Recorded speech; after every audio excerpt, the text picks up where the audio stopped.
Wake up with the morning light, mountain air, a chilling bite. Got my pack, I'm good to go. We continue the exciting true-life Alaskan adventure story of Norman and Sylvia Wilkins. If you missed any earlier episodes, please be sure to go back and enjoy them. The Alaska Diaries is a narrated true story based on first-hand journal accounts from 1979 through the 80s and 90s, following one couple's journey to build a life in the Alaskan wilderness. Told in immersive, audiobook-style episodes, this series brings you into the mud, the cold, the danger, and the determination it takes to keep going. Subscribe and follow the journey if you enjoy true survival stories, wilderness adventure, and real-life grit. Turn on notifications so you don't miss the next chapter. New episodes premiere weekly. Episode 11, A Break in the Trail, Accident at Old Man Lake. The Alaska Diaries, 10,000 Days. Part 1, The Shape of Winter. January settles indifferent out here. It doesn't arrive all at once. It tightens day by day until the world feels smaller, not in distance but in movement. Every task takes longer. Every mistake carries weight. Even sound changes. Snow absorbs most of it, and what's left travels farther than you expect. By the time the 10th rolled around, I was already thinking more about the dogs than anything else. Max and Irene came by that morning, just passing through on their way to get water. They left 24 eggs with us, set them right on the table like it was nothing. That's how things worked here. No fuss made about it. Sylvia smiled when they left. Fresh eggs in January, she said. That's about as good as it gets. It's a good trade, I told her. We'll put him to work. But I wasn't thinking about eggs for long. I had the dogs out not long after that. They were eager. That was the first thing you noticed. Not trained yet. Not really, but eager in a way that mattered more. They leaned into the harness before I even gave the command. Lines tangled, paws stepping over each other, a bit of chaos to it, but the kind you don't correct too harshly. You shape it. Easy now. Easy, I said, working down the gang line, checking snaps, straightening traces. We'll get there. Max stood a little taller than the rest. He had that look, steady, forward. Not nervous, not distracted. You're going to be trouble, I muttered to him. Or you're going to be real good. Sylvia stood off to the side, arms folded, watching. They already know, she said.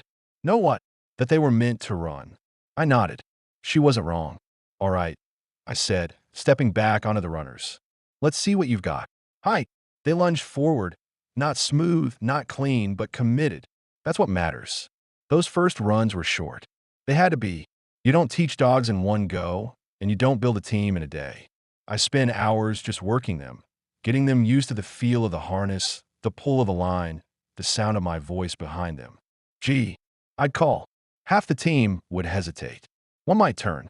The rest would follow, confused but willing. Good, that's it. Then we'd try again. Sometimes we got it right. Sometimes we didn't. But every time they pulled, really pulled, you could feel it come together for just a moment. That clean line, that shared direction. That's what you chase. By the 12th, I had the gang line repaired and decided it was time to try leading them out a little farther. That meant crossing the highway. I didn't like it. Didn't trust it. All right, I said, standing at their heads, holding them tight. We're going across, whether you like it or not. They didn't like it. Cars didn't come often, but that wasn't the point. Dogs don't understand roads. They understand motion and instinct. Mac pulled forward. The others resisted. Come on now, through here. Let's go. I led them one by one at first, boots slipping a little on packed snow, keeping tension on the line so they wouldn't bolt sideways. Sylvia stood back by the cabin, watching. You look like you're herding cats, she called. Feels about the same. I shot back, but we made it. Once across, they settled. And when I climbed back onto the runners and gave the command again, they pulled like they'd been doing it all their lives. There were setbacks. Always are. Truck breaking down on the way to gun sight. Snow berms that sent me into a ditch. Long days of shoveling trails just to reach the woodpile or the dog yard. Some days felt like you worked from sunup to sundown and barely moved an inch forward. But then there were days like the 17th. Doug came by, and we ran the dogs together. Put Mac in lead, he said. I was thinking the same. We hooked them up, took a moment to settle them. Think he's ready? Doug asked. He's going to have to be. I stepped onto the runners. Hi. Mac took it. No hesitation. Clean pull, straight line. Doug let out a low whistle. Walby's got it. Yeah, I said, watching that line stretch out ahead of me. Yeah, he does. We swapped him out later, put fear up front. She wasn't as sure. You could feel in the line, little hesitations, slight drifts. Easy, I called. You're all right. Just go on. She looked back once. Dogs do that sometimes, checking. I leaned forward a bit. Go on, girl. You can do it. She did. Not perfect, but she did. That was winter right there. Not big moments. Not dramatic ones. Just steady shaping. At night, things slowed down. The cabin held heat better once I got the storm windows in. Snow piled high against the sides, cutting the wine down. The lantern cast that steady yellow light, and outside, the dark settled in deep and quiet. Sylvia would sit at the table sometimes, hands wrapped around a mug.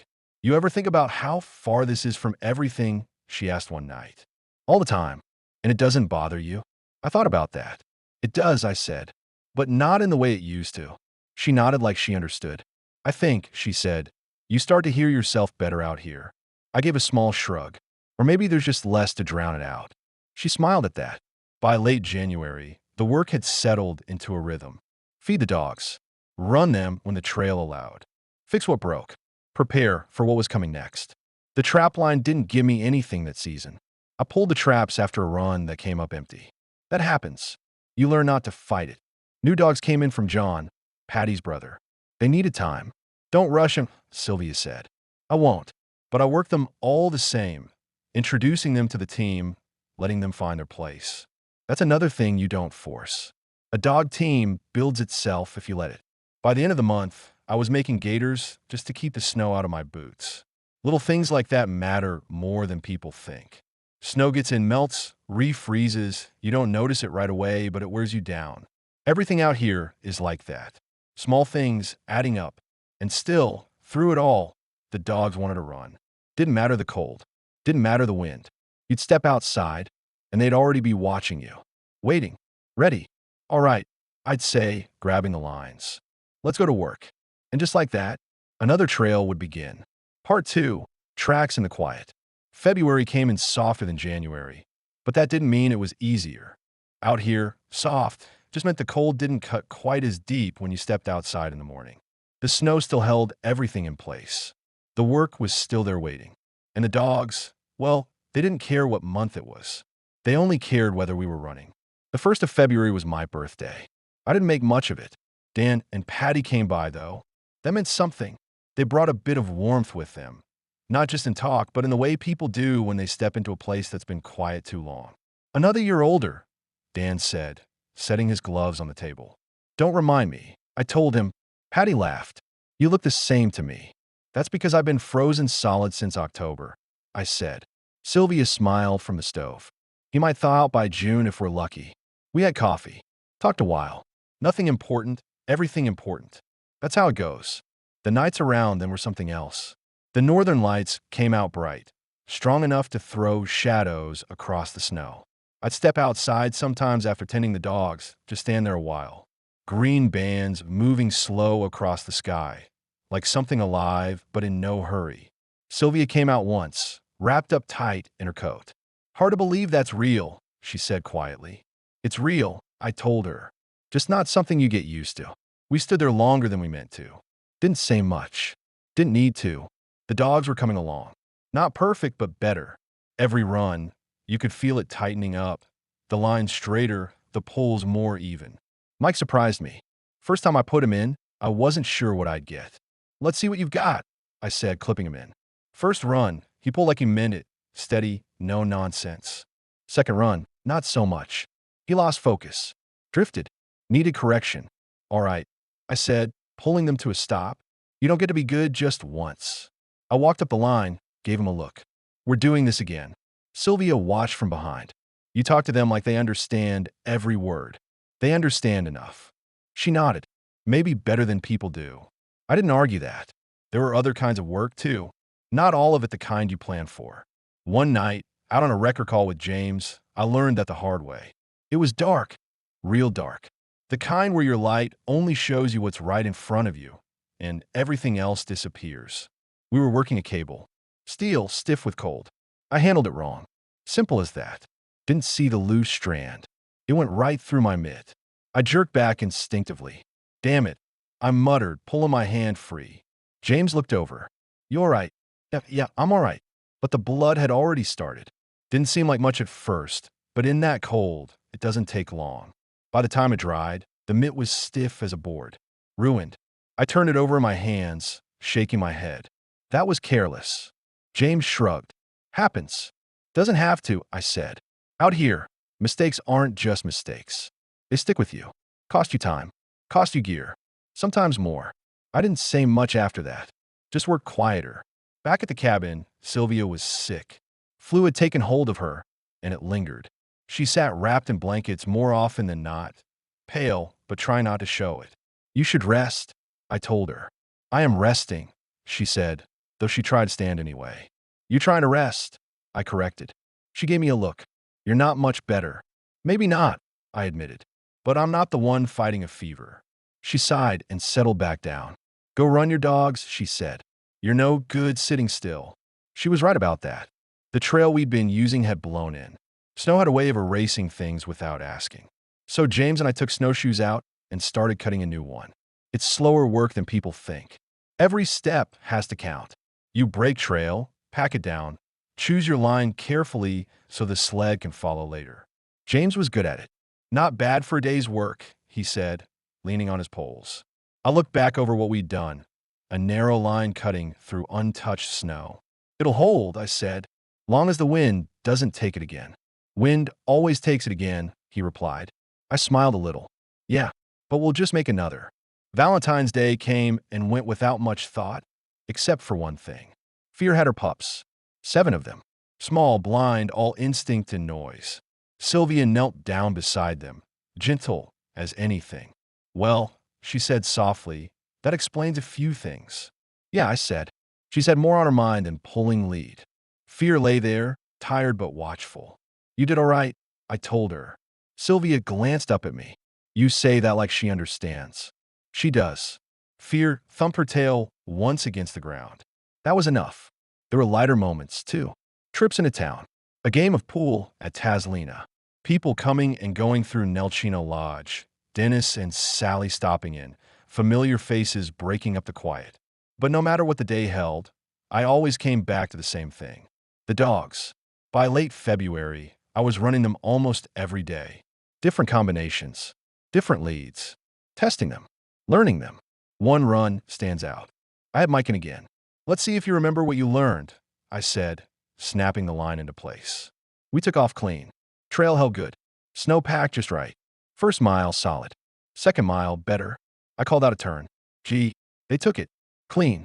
No hesitation. I felt that line tighten just right. Good dogs, I said low and steady. That's a feeling you don't forget. Not speed. Not distance. Just everything working the way it should. At night, the cabin felt different with Sylvia, still recovering. Quieter, but not empty. She'd sit by the lantern, reading when she could. Sometimes she'd look up. You ever think about leaving this place? She asked one evening. I took a moment. Not lately. Why not? I looked around the cabin, the tools, the gear, the small signs of a life being built piece by piece. Because I'm just starting to understand it, I said. She nodded slowly. I think it's starting to understand you, too. I wasn't sure about that, but I didn't argue. By the end of February, things felt set. Not finished. Never finished, but settled into a kind of working order. Dogs improving. Cabin holding.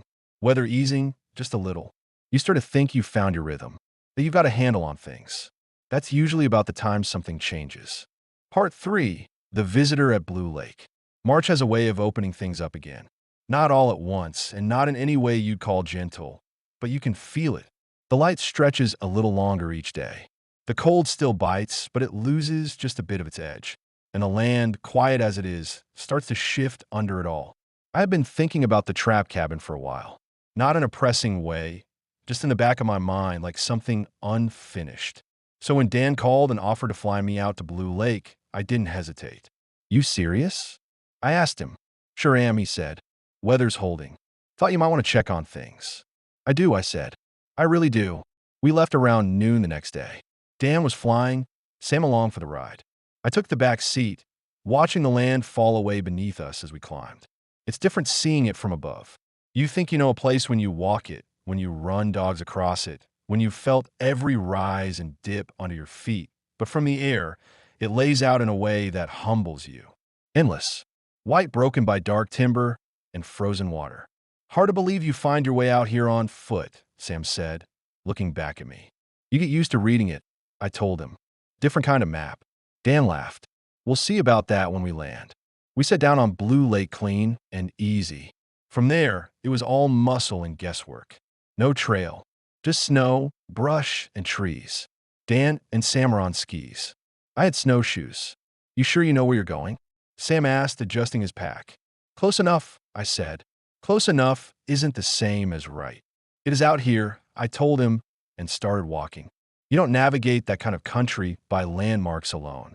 You go by memory, by feel, by the way the land sits under the snow. A certain bend in a tree line, a slight rise that shouldn't be there, the way the wind has shaped a drift. I didn't rush it, just kept a steady pace. We pushed through brush, skirted around thicker stands, crossed low spots where the snow settled deeper. Behind me, I could hear them shifting, stopping now and then. You see anything? Dan called once.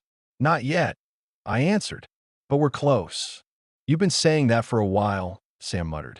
I didn't respond, just kept moving. And then, there it was, not 10 yards off where I expected it. The cabin, same as I'd left it. Snow piled high around the base, roof holding strong, door half buried but intact. Sam let out a low whistle. I'll be damned. Dan just shook his head. You walked us right to it. I shrugged, brushing snow off my sleeves. Told you. Close enough. But inside, I felt it, that quiet satisfaction. Not pride exactly. More like confirmation. The cabin greeted me the way these places do. Silent but familiar. I pushed the door open, stepped inside.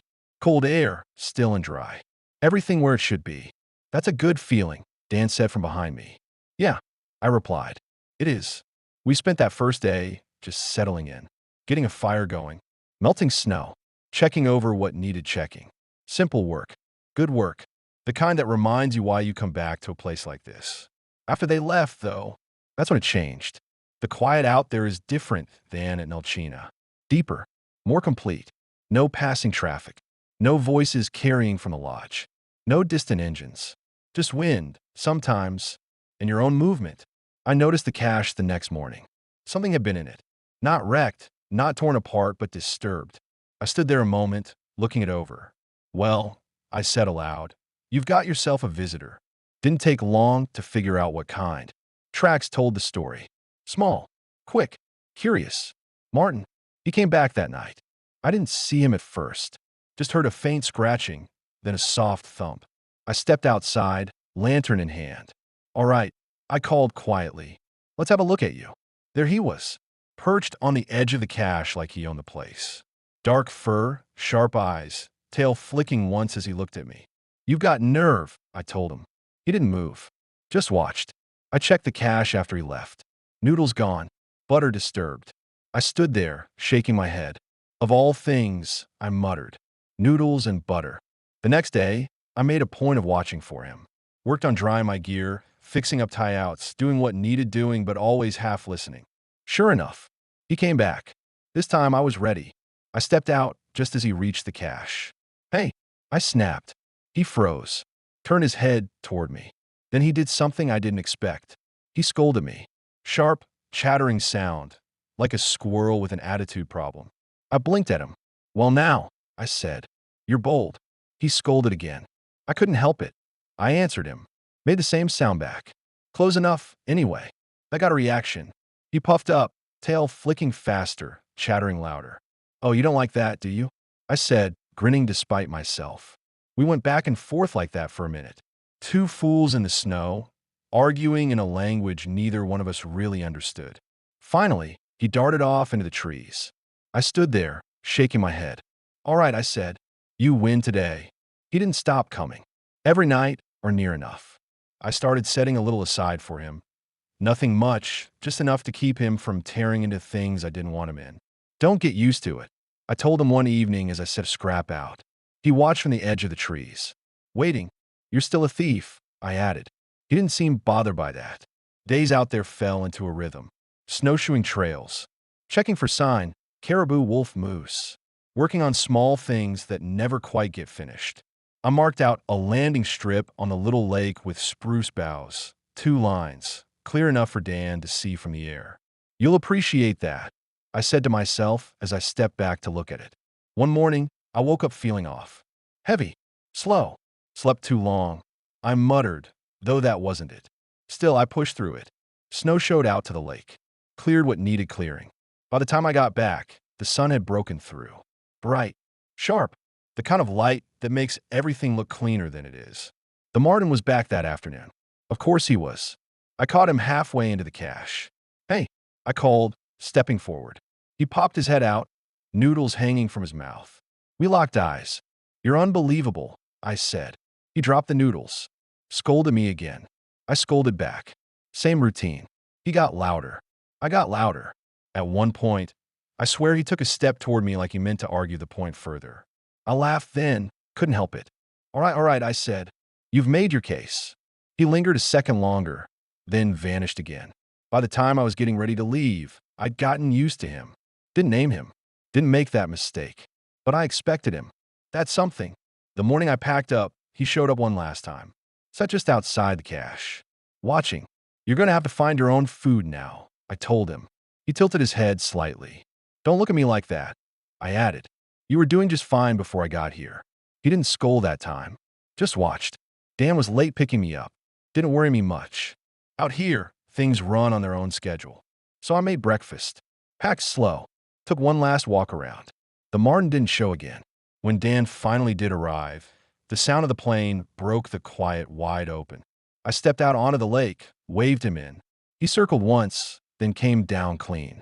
Thought I'd lost you, he said as he climbed out. Not yet, I told him. Everything good? Everything's good. I glanced once toward the trees. Didn't see him, but I knew he was there. Somewhere. We loaded up, took off, and just like that, I was back to the wider world again. But something had shifted. Not in a big way. Just enough. The kind of change you don't notice right off. Back at Snowshoe Lake, I helped Dan weld his sled. Work like that grounds you again. Metal, heat, purpose. Hauling wood'll tear these things apart, he said. Everything out here gets tested, I replied. He nodded. That it does. A few days later, I was back to running dogs. Smaller teams this time. Judy was still in heat, so I kept it simple. Mac, Mickey, Oscar. Oscar was something else. Pure joy. Every time I stopped, he'd turn back, jump up, plant his paws on my shoulders like he couldn't quite contain himself. All right, I laughed, steadying him. You're going to knock me over one of these days. He didn't care. Just happy to be there. Truth is, it did me good too. More than I probably admitted. By mid-March, things were lining up again. Plans forming. Trips being considered. Gear being sorted. I remember standing outside one evening, looking over the trail. Snow packed just right. Dogs quiet for once. Sky clear. Thinking. This is working. That's the trouble with thinking like that. Part 4. The weight of distance. By late March, the country starts to feel like it's holding its breath. Not winter anymore. Not really, but not spring either. Something suspended in between. The snow softens during the day, hardens again at night, and every trail you've ever trusted begins to change without warning. That's when we started planning the trip. Mike Phillips was the one I called first. I need to get back out to the cabin, I told him over the line. For traps, he asked. Traps. Gear. A few things I left staged. Ratting trip later, if we can pull it together. There was a pause. You still feeling up for that? He asked. I'm fine, I said. He didn't argue. Just said, all right, I'll bring the machine over. We were supposed to go the 20th. I got sick instead. Bad sinus flu. Came on quick. Overnight kind of thing where you wake up and everything feels heavier than it should. Mike came by anyway. You look like hell, he said. I feel worse. He leaned on the doorframe. We can push it back. No, I said. Just give me a couple days. That was mistake number 1. Thinking a couple days fixes everything. By the 23rd, I was still off, but I pushed through it. Packed gear. Checked the ski-doo. Went over the sled, rigging twice. Sylvia watched me from the table. "You're not ready," she said. "I'm close enough." She didn't like that answer. "Close enough isn't the same as ready," she said. I tied a strap tighter than it needed to be. "It'll have to be." She stood up then, came over, and fixed it properly. "Don't make it harder than it has to be," she said quietly. I nodded, but I don't think I really heard her the way I should have. March 24th, 1981. Mike came over early. We didn't waste time. Ski-Doo checked. Sled loaded. Fuel drum secured. We were heading for the trap cabin first. The air was cold, but not brutal. That in-between cold that tricks you into thinking you've got more margin than you do. We left just after breakfast. The first part of the run was smooth. Good trail. Machine responding. Load pulling steady behind me. Mike pulled up alongside once. "You all right?" He yelled over the engine. "Yeah," I called back. "Let's keep moving." We made the cabin without trouble. Worked fast once we got there. Trap cache. Gear sorting. 255-gallon drums onto the platform cache for summer storage. I remember thinking how quiet it felt. Too quiet. Still, we worked. That's when I added the spikes. Around the windows. Not because I expected trouble, but because bears don't care about expectations. "You really think that's necessary?" Mike asked, watching me drive the last one in. Better than finding out later it wasn't. He shrugged. "Fair enough." We finished late, tired in that deep, dragging way. But we stayed one more night. And I remember thinking, this is fine. Everything is fine. March 25th, 1981, the break. We left after dinner. Loaded sled behind my Ski-Doo. Mike on his machine behind me. First miles were solid. Heavy pull, but manageable. Trail was narrowing in places where wind had drifted it over. I should have slowed down more. I didn't. We hit a short rise about 4 miles out. Nothing dramatic. Just a small incline where the trail dipped and climbed again. I gave it throttle. That was the moment everything changed. I felt the machine shift first. A slight sideways movement. Then the sudden absence of control. I don't remember the exact sequence cleanly. Not the way you expect memory to behave, but I remember the sensation. Being lifted off. Thrown. Landing hard, seat of my pants onto a 5-gallon gas can strap to the sled. Impact went straight through my spine. Then my right leg, dragging. I remember thinking, that's not where it's supposed to be. The sled runner caught something, probably a buried stub or tree edge, and stopped. But the Ski-Doo didn't. It kept moving. The force pulled the sled forward and twisted everything behind it. My leg went between runner and obstruction. I felt it, not like a sharp pain at first, more like a mechanical wrongness. Then the pain arrived after. "Mike!" I shouted. My voice sounded far away. I rolled slightly, tried to free myself.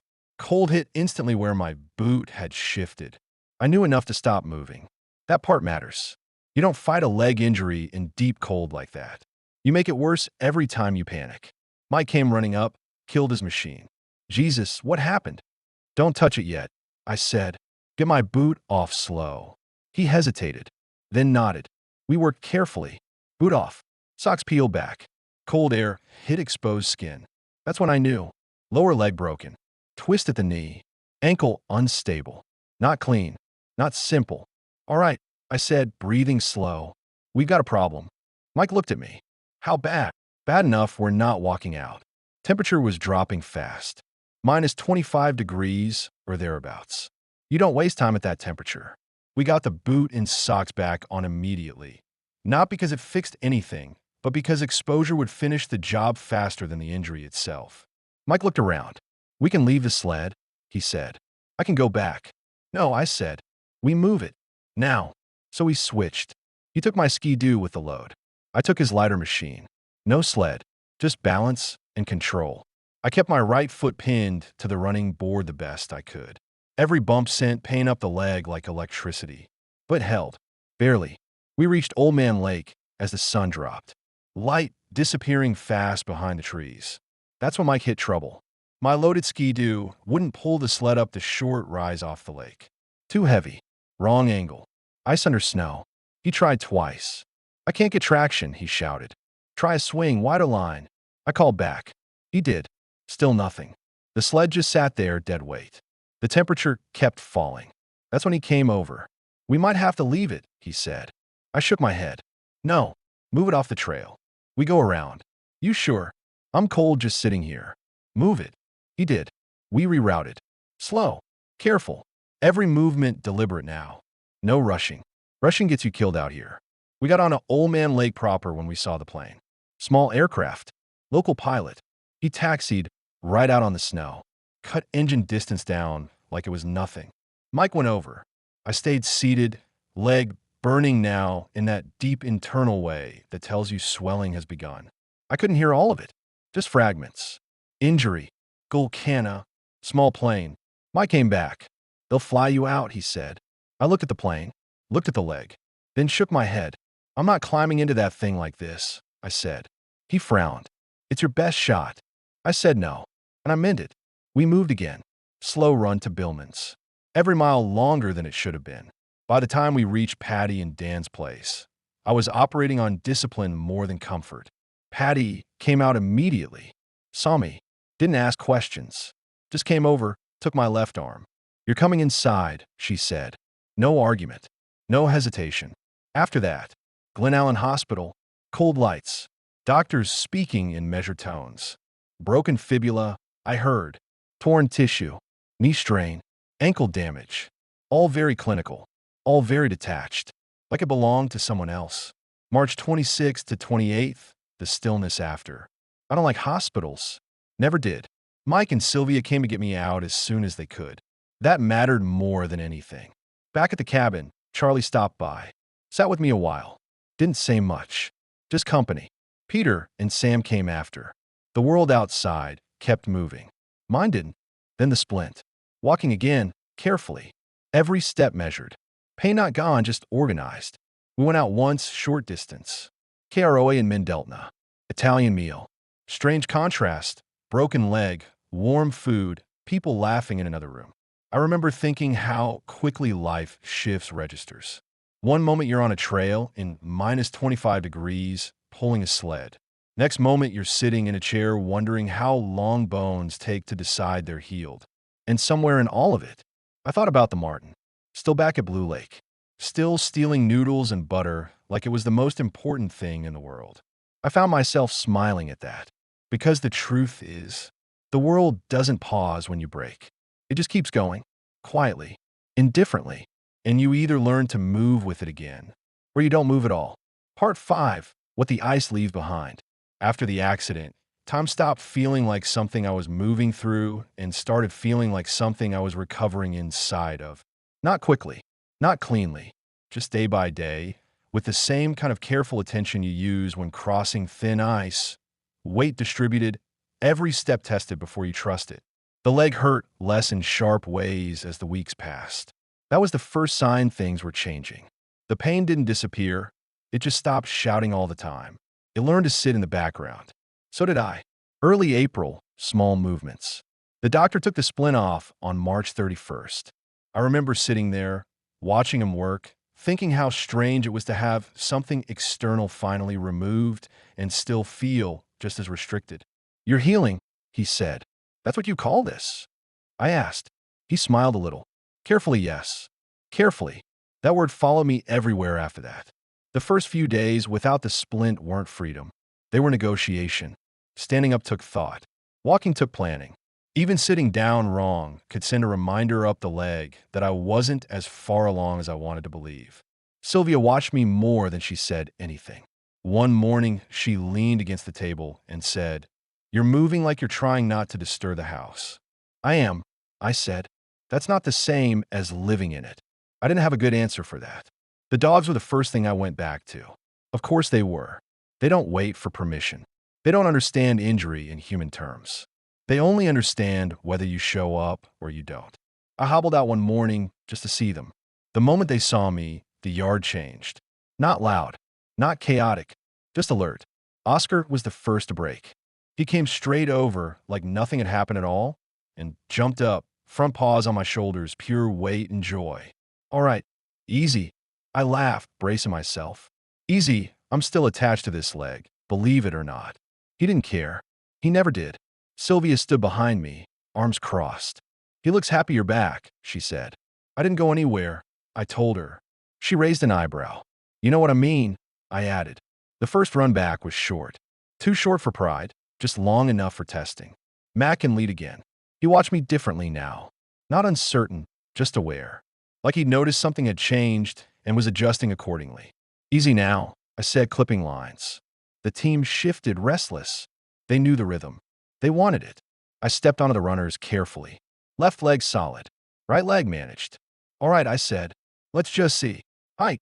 They moved. Not perfect. Not fast. But forward. And that mattered more than anything else that day. The lodge. Life keeps moving. At Nelchina Lodge, things didn't slow down just because mine had. That's something you learn out here quickly. People still came and went. Work still needed doing. Engines still broke. Weather still changed. James kept running the record calls. Mike Phillips stopped in one evening, leaned against the counter, looked me over. "You look better," he said. "Define better," I replied. He smiled. "Less like you got dragged behind your own sled." Fair enough. We didn't talk about the accident much after that. We didn't need to. Sylvia took over more of the day-to-day in ways she didn't announce. Just quietly adjusted things. Would stack closer. Tools moved within easier reach. Food already prepared when I'd forget to think ahead. One night I noticed it and said, "You're reorganizing my life." She didn't look up from what she was doing. Someone has to make it functional. I was functioning. Barely. I nodded slowly. That might be accurate. April. The outside world returns. By mid-April, the ice started to soften around the edges of everything. Not just physically, mentally too. You start thinking about things you haven't thought about in a while. Future things. Long-range things. Things that require you to assume you'll be mobile again. I found myself sitting outside more. Watching the dogs. Watching the lights shift. Thinking about how quickly everything had changed in March. One decision. One rise in a trail. One moment of bad angle and too much throttle. That's all it takes. People like to think big changes come with warning. Out here, they don't. They just arrive. Tom Smeda stopped in one afternoon with medicine from town. We stood outside a while. "You're lucky," he said. Luck had very little to do with it. I answered. He nodded like he understood that. Maybe he did. That same week, we watched Iditarod 81 on television at the lodge. Strange watching something like that after what I'd just gone through. Dogs running long distance across country, I understood in a different way now. Not as a spectacle, as work, as endurance. Sylvia sat beside me. "You miss it?" she asked. I thought about it. "I don't miss breaking anything," I said. She gave a small smile. "That's not what I asked." I leaned back slightly. "I miss moving through it clean," I said finally. No hesitation. No thinking about every step. She nodded. "That sounds like you." Late April. Repair, not return. By the end of the month, I was walking better. Not good, just better. There's a difference. The dogs were running again in small teams. The trails were reopening as snow softened and froze in cycles that made everything unpredictable. Some days I'd stand at the edge of the yard just watching them go. Not running yet myself, just watching. And that was enough. For now. One evening, Sylvia and I were sitting outside.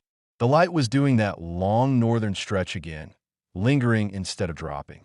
She looked over at me. "You think this changes things?" she asked. I didn't answer right away. Not because I didn't know, because I did. "It already did," I said. She nodded slowly. We sat for a while after that without talking. Closing what remains. There's a point after something like that happens where you realize the land doesn't owe you anything. Not caution, not recovery, not second chances. It just continues. Same as before. Same as always. The only thing that really changes is how you move through it after. More aware, more deliberate, less certain of your margins. I think about that often now. The ski-doo, the sled, the rise in the trail I didn't respect enough. The moment everything shifted without asking permission. And I think about how close it came to being worse than it was. Close enough to feel it, not far enough to forget it. I think about the marten too. Still out there at Blue Lake somewhere. Stealing noodles and butter like it mattered more than anything else in the world. Maybe it did in its own way. Maybe that's the lesson I didn't see at the time. Life doesn't always announce what matters. Sometimes it just shows up quietly, takes what it needs, and disappears back into the trees. By the end of April, I was moving again. Not the same, but moving. And out here, that's enough to keep going. This concludes our episode. If you're enjoying the story and would like the books this story is based on, go to 10,000daysinalaska.com for more info. A new episode will air next Saturday at 7 a.m. Alaska time. And for all you Midwesterners watching and listening, that means 10 a.m. Central Daylight Time. End of episode 11.